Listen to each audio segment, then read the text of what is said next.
The top AI model is now smarter than 85% of humans. By the end of 2026, it will be smarter than 99.9% of humans. And you think you will still have a job.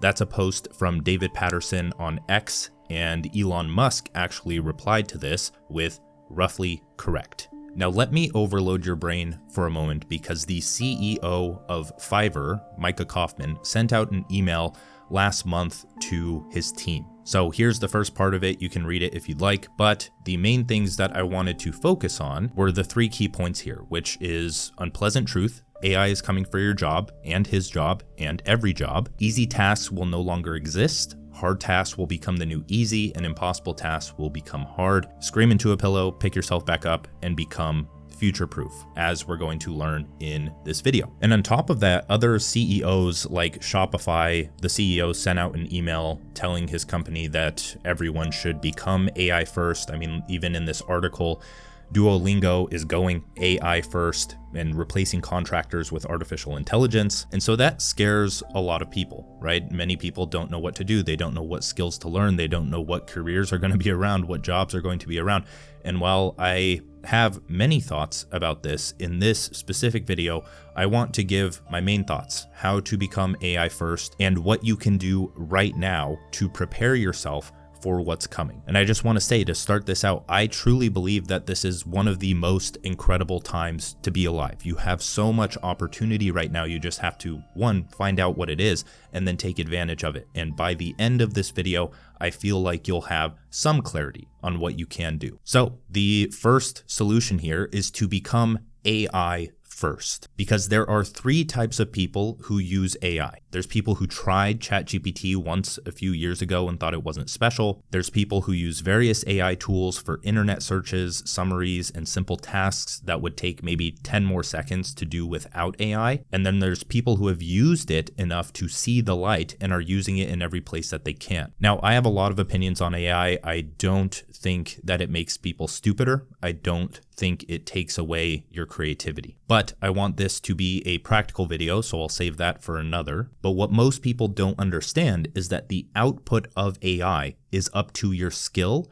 and imagination. It's not that AI isn't as good as you. It's that you're not good enough at AI to make AI better than you. Most people think it's still just about typing questions into ChatGPT, when that's not the case at all. If you give an AI extremely specific instructions on what to do, and these can be long or short, it will do those quite well. Like I recently posted on Substack how to create a landing page for a digital product and going through how to write copy for that. And I included instructions to create a prompt around that to write copy. But there's so many different things and moving pieces there where if you ask the AI, hey, can you help me write a persuasive landing page, and then just expect it to spit stuff out of the box without guiding it in a specific direction because you already have the knowledge to do so, then you're not going to get the best results. You're going to get the best results if you understand, 1, how to find the best instructions for AI, because there's many different ways to write a landing page. You don't know which one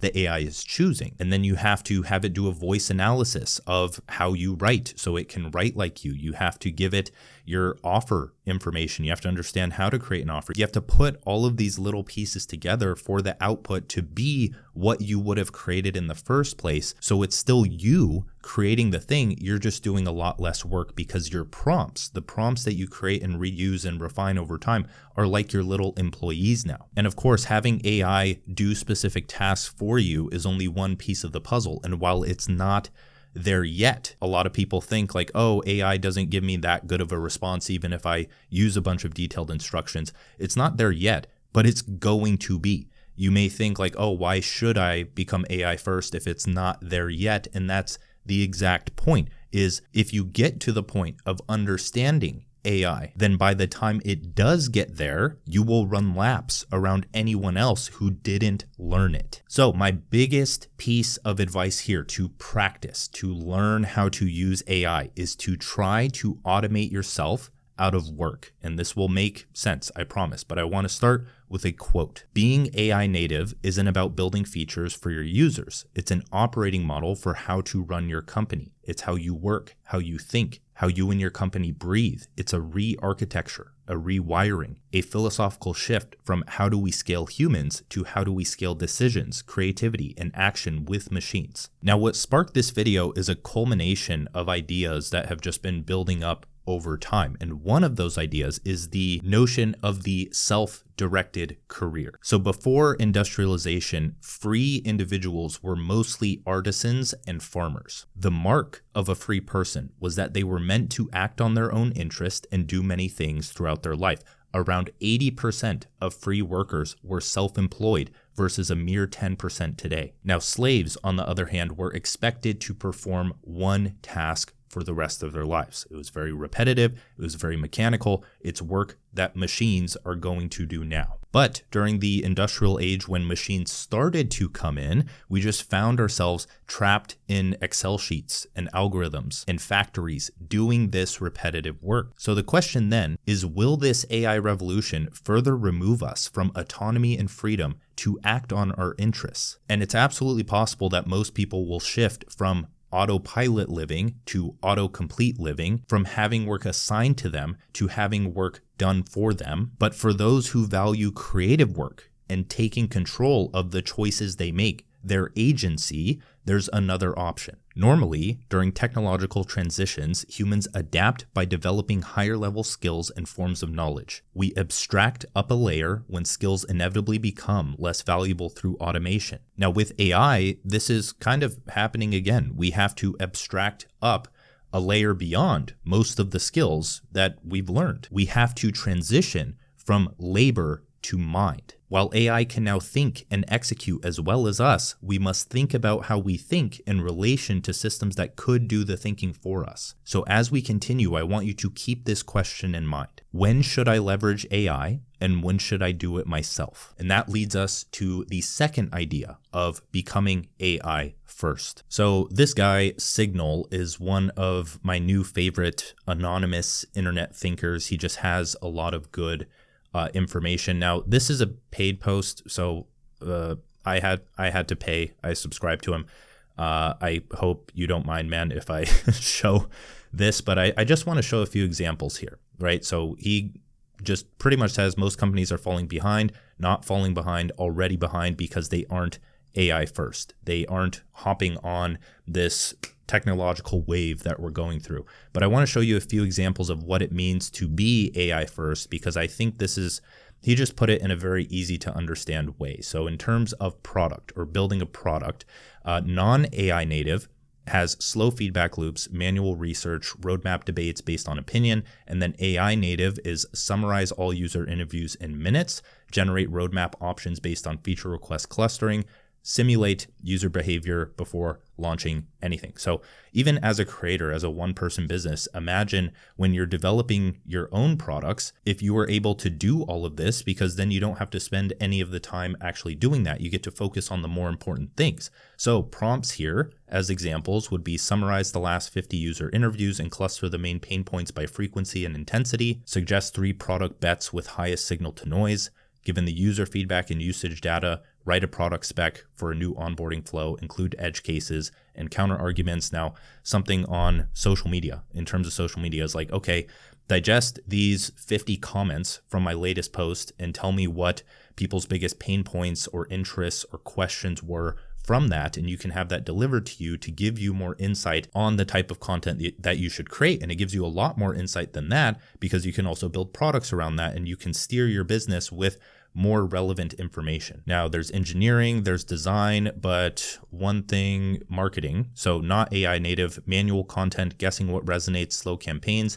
AI native, generate and test content at massive scale, tune message to psychographics, not just demographics, live feedback loops with creative optimization. So example prompts are generate 10 variations of this blog post headline, tuned to 5 different founder archetypes, ranked by projected engagement, and then write a launch email in our brand tone, optimized for early adopters who have bounced from the pricing page. So this is like crazy, right? This is incredible, and you do it with a sentence, a single sentence, rather than hours of work. Now, the last one I want to go over is support. So not AI native is human triage, support reps re-answering the same questions, AI native is auto-solve tier 1 issues with 24/7 LLMs, summarize complex threads for human escalations, generate help center content dynamically based on ticket volume.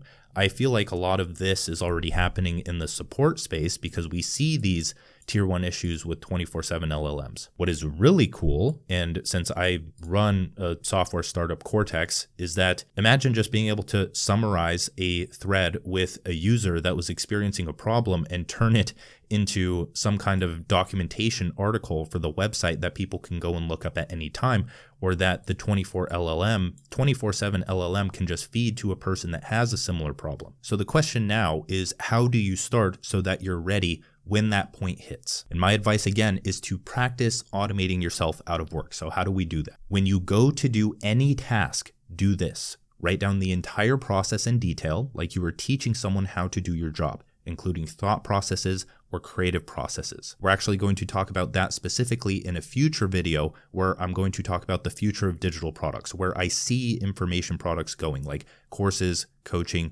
freelancing, other things like that, what creators have done for so long that are going to see a drastic shift. The next step is to assume that any task or piece of that process can be done with a prompt. Then you attempt to turn that task or piece of that process into a prompt. Then you test it, note where it doesn't do well, and refine the prompt until it's at least 90% of the way there. And then you store that prompt somewhere safe. And if you don't know how to do that task, you can ask AI for detailed instructions of how to do that task. Now, this really depends on the task that you're trying to accomplish. For something like creating content or a YouTube video, a lot of the times you're just going to get general advice because every creator has their own way of doing those things. It's a highly relative domain, right? That's where AI isn't going to thrive too much unless people give out their own specific processes. So if Ali Abdaal and Alex Hormozi and I just started asking AI without any direction, like, hey, how do I create my next YouTube video? Here's the topic I want to talk about, so on and so forth, we wouldn't get as good results compared to if we were just going to do it ourselves. So you need to get more specific. You need to give specific instructions to AI. So as an example, I can go to Ali Abdaal's channel. I can take one of his highest performing YouTube videos.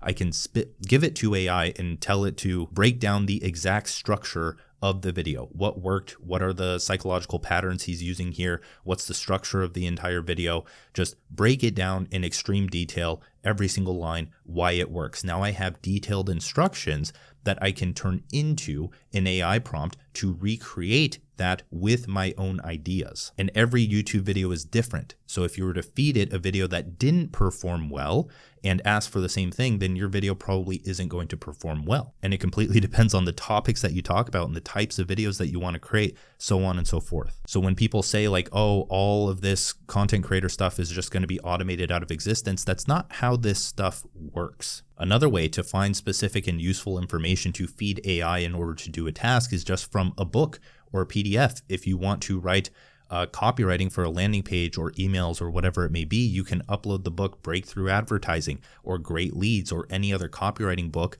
and just say, hey, summarize this, give me the exact, very detailed way of writing copywriting, and then you have instructions that you can feed AI, turn into a prompt to write that copy. Now, one of the most valuable things that I have in my life right now is a very good prompt that creates prompts. So this is actually a portion of what I taught in that article that I posted on Substack, but here's what I did really to teach how to write landing page copy or to turn copywriting into a prompt that I can use over and over again. Now, I could have gotten more detailed with this, but what I did is I used Gemini 2.5 Pro, and I just said, research the book Breakthrough Advertising and give me an extremely detailed guide on how to write persuasive copywriting. And it did just that. It gave me an incredible guide for every step of persuasive copywriting, right? And the reason this is so incredible is because this would usually take so long to learn in detail. It takes a long time to be able to write good copy. And if you don't want to learn how to write copy, you want to focus on your craft, you want to write, you want to build products, you want to design stuff, whatever it may be, but you know that you need to learn marketing or sales or other things like that, you can just create prompts, which are little employees that do those things for you that are 90% of the way there, which is still much better than 0% of the way there. If you were to go and write a landing page for a product that you have without any of this knowledge, it's not going to perform or convert anywhere near as well as if you were to do this. So I had it spit out instructions. And then from that, since I like to structure my prompts in 2 different phases, I said, imagine you were going to write landing page copy for me using all of these principles. What is all of the information you'd need to gather from me in order to write an incredible landing page? And so what it did from all of this is it just wrote down all of the context specific to me that it would need. So the name of the product or service, a description, the core problem, the desired outcome and benefit, the unique mechanism, the unique selling proposition, target audience, so on and so forth. So with all of this, it's like I could continue talking here and like somehow get it to spit out a landing page, but it's so much easier to take all of this information, turn these into documents that I can reference later, and turn them into a meta prompt. So what I would do here is I go to write incredible AI prompts and I tell it what I want to do, right? So this is where I have the prompt that creates prompts. So if I want to turn something into a prompt, I always go here, and I do this very often, but I'll show you what it did. So I want to create an AI prompt that generates a 500 to 1,000 word landing page for a digital information product. Structure your prompt in 2 phases. Phase 1, context gathering. Acquire all information you need according to the information inside questions needed from user. What that is all of this second output. So all of the context that it needs from me, where I asked like, hey, what do you need from me?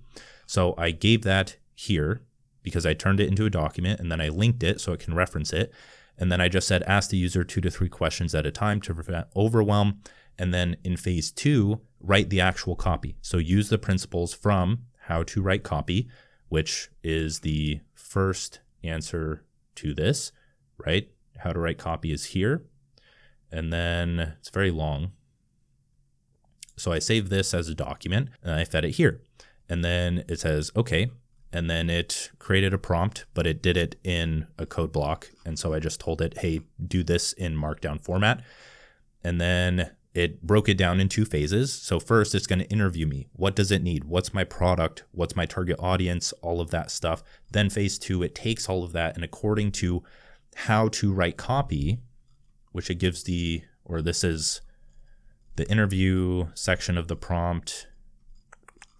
And then phase 2, write the landing page copy. So here's what you do: compelling headline, opening lead, problem desire intensification, so on, benefits and proof, so on and so forth. So if I want to write a landing page, I now have a prompt to do so. And all I need to do is send that prompt, give it my information, and then it will spit out a first draft of a landing page that's better than what most people can create when they haven't learned anything. So that's how I would become AI first, is just get really used to that process. Is 1, figure out how to do something, write down the detailed instructions, turn that into a meta prompt so that you can run it over and over again and refine the prompt over time so it continues to get better. And then soon enough, you have this library of prompts that does most of your workflow for you. But of course, becoming AI first isn't the only thing that you need to do. That's just a skill that you can practice developing right now.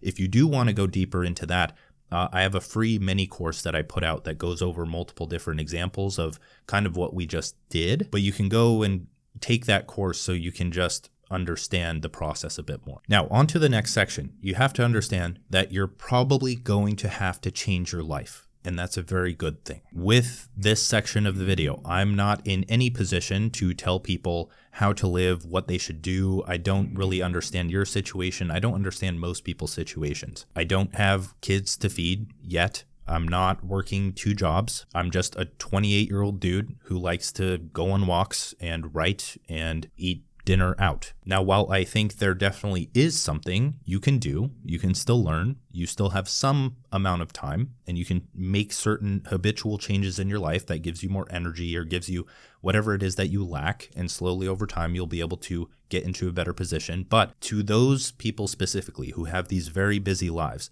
I don't know how to help you. So this next section isn't really for you, but for the majority of people who have at least a few hours to spare and are at least somewhat financially stable and generally have a comfortable life, what's the issue?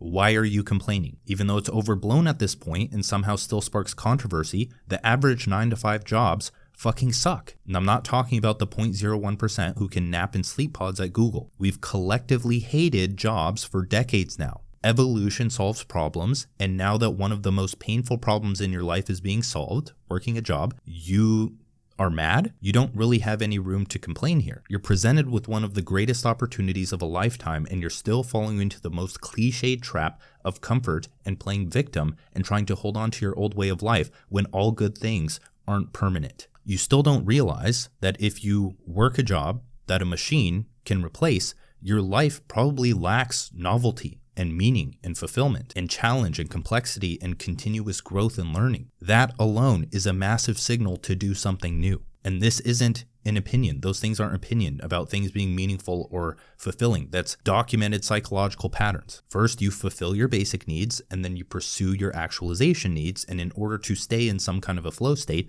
you need to gradually increase the challenge that you can take on over time, because that demands that you develop skills to match that challenge. But if you get stuck in this repetitive line of work where there is no more challenge after a specific point, you're just repeating the same day in and day out, that's not fulfilling. That's not enjoyable. You're not learning anything. You're not evolving or growing as an individual, especially if you're spending 8 hours a day, a third of your life there, and you're spending another third of your life sleeping, and then you're spending the other third of your life scrolling because you don't have anything better to dedicate your time to, because your life is just set. You're doing the repetitive work every day. There's nothing more that you need to go after or pursue. So for those who are amply convinced now, you need to start building things. And the first point I want to cover here is that what's left is mastery and meaning, because you have a few years before you are either let go, or you keep your job and are eventually let go, or you upskill endlessly to take on new roles in the company you work at, or you have to fend for yourself. AI isn't just coming for companies and programmers. It's coming for everyone that has a brain. Now, I'm sure somewhere in the far future, we'll live in a world where we don't have to worry about money. But for now, we do. And we're going to go through an acclimation period where people are going to lose jobs. We don't have anything in place to help them out, like UBI, whether you agree with that or not. And that's going to be painful for a lot of people. So I'm trying to show you that there is a way to do something other than your job in order to make money. And what this AI first world leaves us with is a mastery and meaning economy. In other words, discovering and pursuing your life's work. You know, the thing you could have and probably should have been doing all along. Now, I don't know if we're going to be doing this in VR or on Mars or somewhere in intergalactic space, but for now, we do it on the internet. You choose something you deeply care about, you study, research, and master it ruthlessly, paired with an AI-first mindset, and you shamelessly share what you know, what you do, and why you do it in public, because the only real safety net in today's world is a body of work that's impossible to ignore. And that leads to the second point here, which is attention is the only differentiator. As the world is filled with more AI, trust, attention, and signal become more scarce. Yes, the dead internet is growing. There's a lot of content being pumped out. There's a lot of bots on the internet. Anyone can go into AI and be like, hey, write me a tweet, and then they can post it, or create a YouTube video and have the voiceover in AI and someone on the screen or some kind of B-roll, and they can post it. But from the example before with the YouTube title generation, that doesn't mean much because they're not going to get good results. They're not going to be able to pivot and iterate and make those things better to actually compete. It simply means that the level of market sophistication will continue to increase rapidly. People will get bored of the cookie cutter, and the cookie cutter will change every month. People will lose trust in most content, and that doesn't account for the fact that you still have to know what you're doing in order to have AI create something unique and compelling. Now, my advice is to use AI to do the things you don't want to do as a one-person business. And the second thing is don't give AI complete control over the things you deeply care about.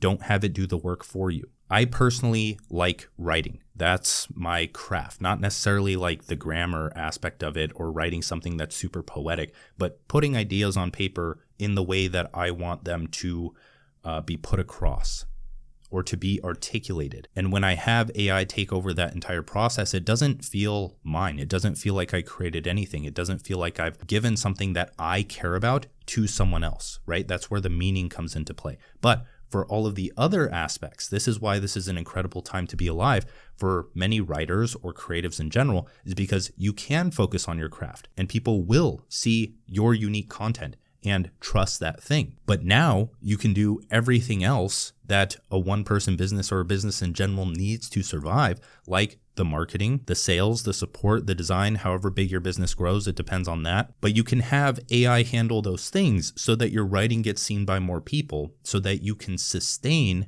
what you want to do with your life. That's not inauthentic, that's authenticity at scale. It's the same thing as hiring employees to do it for you, because either way, you're not doing that work. It's just necessary for you to achieve your mission. Now, what does that mean?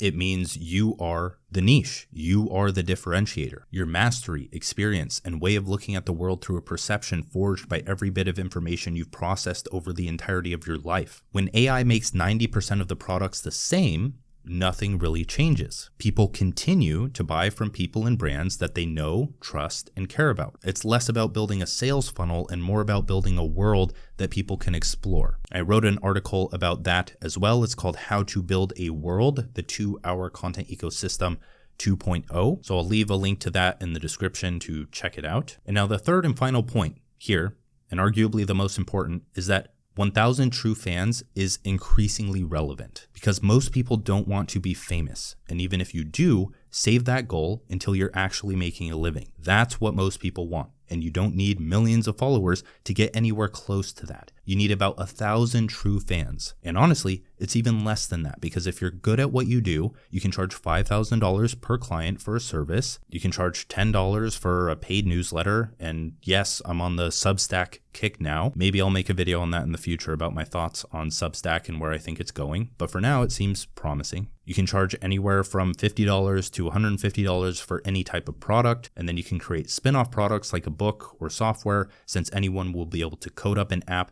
that solves a specific problem for buyers to buy again. Now, I would argue that most people can live just fine off of $5,000 a month, and if you have a family and more responsibilities, then $10,000, $15,000 a month, that's 3 clients. That's 3 clients a month. I know if you've been in the online business space, this is like a cliche thing. It's like, oh, land 1 client or land 3 clients and you replace your income, but it's true. And if you have something like a $10 subscription, which I really don't recommend as a beginner, watch my last video, which was a Q&A based on creator tips. But if 500 people buy that subscription, then that's $5,000 a month recurring. It takes a lot more time to get there because you have to sell a lot more, but it's just an example of what you can do. 500 people on an internet that has 4 to 5 billion people there isn't that much to ask for. You can take a piece of your pie. And now if over the course of a year, you build out an offer stack where you have a high ticket product, you have a low ticket subscription, and you have a product in between, then you need like 1 person to buy the high ticket a month. You need 10 people to buy the subscription. You need 10 people to buy the actual product. And considering how attention flows on social media, how people go on to follow new people, and other natural fluctuations that those outside of the game can't see, there's really more than enough attention to go around. The key here is that you treat it as the opposite as your job. It's work that evolves. It's work that demands continuous learning. It's work with a prerequisite that you have at least some of your life together. The minute you stagnate is the minute entropy increases, and that's a wonderful thing. Staying the same is the enemy of a good life. Thank you for watching this video. Check out links in the description to Cortex, which is our note-taking and AI software with all models and 25 plus workflows in one place. You can subscribe to my Substack for 2 free weekly letters, or you can check out the premium version of that has some more bonuses. And other links to the resources I mentioned throughout this video are also in the description. So like, subscribe. Thank you for watching. Bye.